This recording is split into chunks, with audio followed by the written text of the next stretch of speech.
Second Republic প্রতিষ্ঠায় কাজ করবে জাতীয় নাগরিক পার্টি বলেছেন দলের আহ্বায়ক নাহিদ ইসলাম। সাভারে জাতীয় স্মৃতিসৌধে শ্রদ্ধা নিবেদন করেছেন জাতীয় নাগরিক পার্টি এনসিপির নেতারা।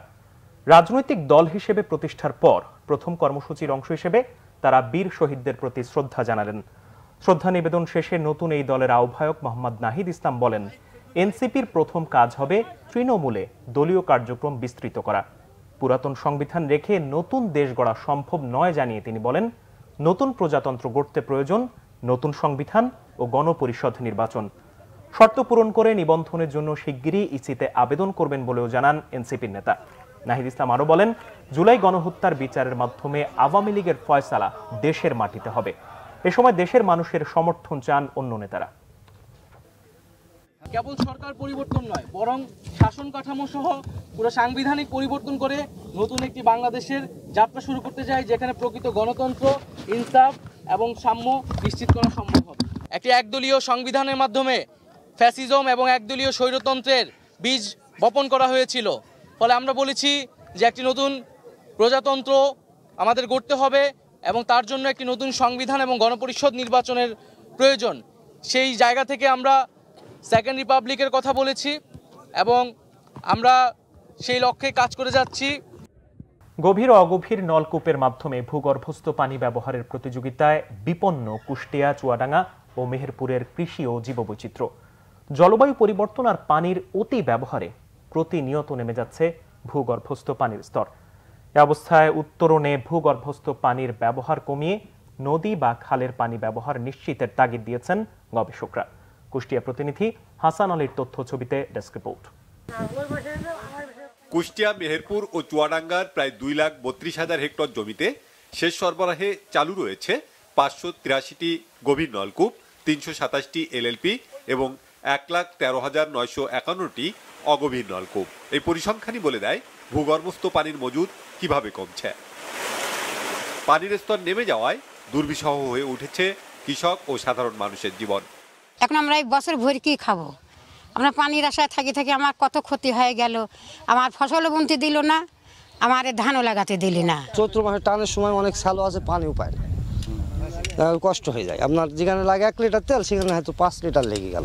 বৈশ্বিক উষ্ণায়নে তীব্র তাপদাহে জীববৈচিত্র্য সহ পরিবেশ বিপর্যয়ের ভয়াবহ চিত্র তুলে ধরে পরিস্থিতি মোকাবেলায় নদী ও খালের পানি ব্যবহারের পরামর্শ দিয়েছেন বিশেষজ্ঞরা। আমরা দিন দিন মরুময়তার দিকে আগাচ্ছি। নদী শুকিয়ে যাচ্ছে, উপরের যে বৃষ্টি বা বন্যা বা ঢলের পানি, পাহাড়ি পানি, সেগুলাকে যদি ধরে রেখে আমরা ব্যবস্থাপনায় নিয়ে আসতে পারতাম, তাহলে আমাদের পরিবেশ আরও গতিশীল হতো, উৎপাদন ভালো হতো। বড় পরিসরে যদি সমন্বিতভাবে একটা সারফেস ওয়াটারকে বা একটা নির্দিষ্ট একটা জায়গায় গভীর একটা নলকূপ করে ওই পানিটাকে যদি একটা বড় এরিয়ায় আমরা সাপ্লাই দিতে পারি, সেক্ষেত্রে দেখা যাবে যে ইন্ডিভিজুয়াল একজন কৃষক, তার অল্প কিছু জমি আছে, সে তার শ্যালো টিউবওয়েলটা না বসায় ওই পানিটাকে ব্যবহার করলো। সেক্ষেত্রে হয়তো আগের থেকে যে প্রভাবটা পড়ছে সেটা থেকে একটু আমরা কমতে পারি। বাংলাদেশ কৃষি উন্নয়ন কর্পোরেশন বিএডিসি গভীর নলকূপ ও এলএলপি পাম্পের মাধ্যমে জলাধারের পানি থেকে সেচের ব্যবস্থা কমিয়েছে কৃষকের উৎপাদন খরচ। এই ধরনের সেচ ব্যবস্থা সম্প্রসারণের দাবি চাষিদের। 4 লক্ষ টাকার কাজটা আমি 40,000 টাকায় সম্পন্ন করতে পারছি। এটা আরো আবার স্কিমের প্রয়োজন বাড়ানোর দরকার, যেহেতু সাইডে জমি পড়ে আছে, এগুলো আমরা পাইপ দিতে পারতেছি না। আগে হয়তো একজনের মোটরে যেতাম, সন্ধ্যেবেলায় এসি আজ 12টা পর্যন্ত ধান পানি দিতে হবে। এখন তো সেটা নেই। এখন যদি মনে বলি এখনই চাষিদের সবচেয়ে বড় বেনিফিট হয়েছে, চাষিরা আসবে আর 15 থেকে 20 মিনিটও সময় লাগে না, 1 বিঘে ভূমি চাষ হয়ে যাচ্ছে।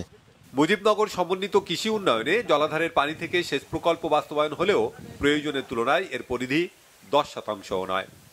এইখানে আমরা এলএলপি স্থাপনের মাধ্যমে নদী বা খাল থেকে পানি নিয়ে আমরা সেচ সম্প্রসারণের কাজ করছি। যে অঞ্চলে নদী বা খাল নাই এই 3 জেলার, সেইখানে আমরা স্কিমভুক্ত করে গভীর নলকূপ পুনর্বাসন করছি। জলবায়ু পরিবর্তনের প্রভাব মোকাবেলা করে কৃষি ও জীববৈচিত্র্য রক্ষায় নিরাপদ পানি ব্যবস্থা এখন সময়ের দাবি বলছেন সংশ্লিষ্টরা। Banglavision news desk. ডাকাত সন্দেহে চট্টগ্রামের সাতকানিয়ায় গণপিটুনিতে 2 জন নিহত, 4 জন গুলিবিদ্ধ হয়েছে। সোমবার রাতে এউচিয়া ইউনিয়নের ছনখোলা পশ্চিমপাড়া এলাকায় এই ঘটনা হয়। গুলিবিদ্ধ ওবায়দুল হক, মামুনুর রশিদ, নাসির উদ্দিন ও আব্বাস উদ্দিনকে হাসপাতালে চিকিৎসা দেওয়া হচ্ছে। ঘটনাস্থল থেকে একটি পিস্তল, 8টি গুলির খোসা ও একটি সিএনজি চালিত অটোরিকশা জব্দ করা হয়েছে। পুলিশ জানায়, সোমবার রাত 10টার দিকে 4টি অটোরিকশায় একদল যুবক ছনখোলা পশ্চিমপাড়া এলাকায় এলোপাথারি গুলি ছুটতে থাকে। এ সময় স্থানীয় মসজিদ থেকে ডাকাত পড়েছে এমন প্রচারে লোকজন জড়ো হয়ে 2 যুবককে গণপিটুনি দেয়। এতে ঘটনাস্থলেই তাদের মৃত্যু হয়। এর আগে গুলিবিদ্ধ হন 4 জন।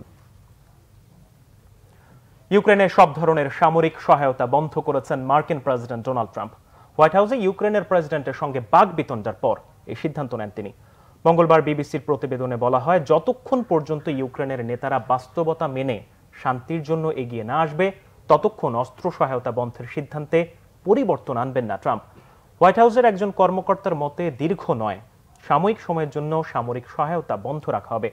এর মধ্যে এই অস্ত্র সহযোগিতা বন্ধ রাখার সিদ্ধান্ত কার্যকর করতে প্রতিরক্ষা মন্ত্রী পিট হেগসেথকে নির্দেশ দিয়েছেন প্রেসিডেন্ট ট্রাম্প। রাশিয়ার বিরুদ্ধে প্রায় 3 বছর ধরে চলা যুদ্ধে ইউক্রেনকে কয়েকশো কোটি ডলারের সহযোগিতা দিয়েছে যুক্তরাষ্ট্র। বিশ্লেষকদের মতে, যুক্তরাষ্ট্রের সামরিক সহযোগিতা বন্ধ থাকলে ইউক্রেনের যুদ্ধ চালিয়ে নেওয়া কঠিন হবে। এই ছিল এখনকার মতো। পরের সংবাদ দুপুর 12টায় দেখার আমন্ত্রণ রইল। ধন্যবাদ সবাইকে।